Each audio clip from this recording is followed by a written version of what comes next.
Fear and perfectionism. Two words that most people think are enemies.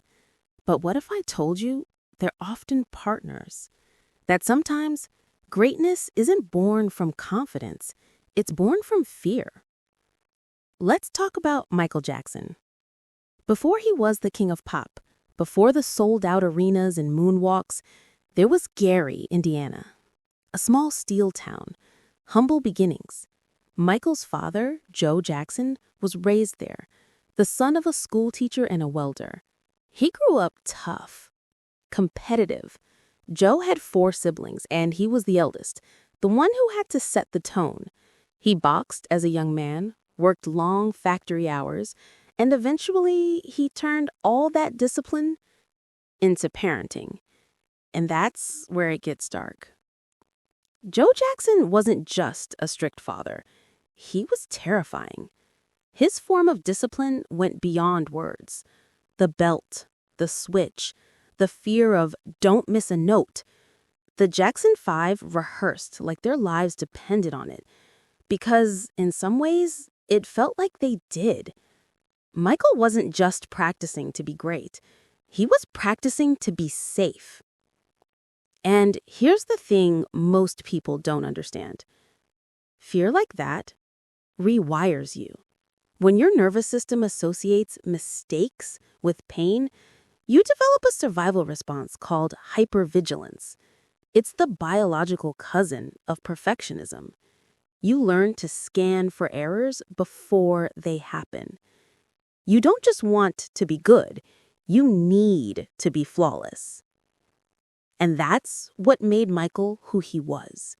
He didn't just sing, he studied every breath.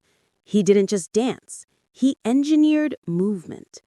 When you watch him on stage, every spin, every lean, every blink has intention.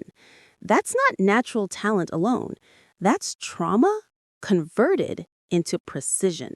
Fear rebranded as mastery. Now, this doesn't mean that kind of upbringing was right. In fact, it was devastating. But it does open a difficult truth about success. Pressure, real pressure, creates diamonds. And before you reject that idea, think about your own life. When were you at your sharpest? When your back was against the wall? When you had to get it right? When failure wasn't an option? That's fear in motion.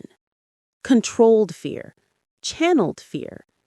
And this is where business parallels artistry. In corporate life, nobody's physically hitting you, but there are still forms of fear. Fear of being replaced, fear of not performing, fear of letting the team down, fear of losing the deal. The best performers learn to alchemize that fear, not ignore it, but refine it. They let it sharpen them instead of paralyzing them. But here's the paradox. The higher the level of success, the higher the level of fear. Because the higher you climb, the harder the fall. That's why only a few ever stay at the top. They're not just talented, they've learned to live with the fear and make it work for them. Michael Jackson once said, "I'm never satisfied with anything. It's part of the reason I'm Michael Jackson." That wasn't arrogance. That was fear talking. Fear of not being enough. Fear of disappointing the people who demanded perfection from him as a child. It haunted him, and yet it fueled him. And here's where we tie it all together. In life and in business, fear is inevitable. The question isn't if you'll feel fear.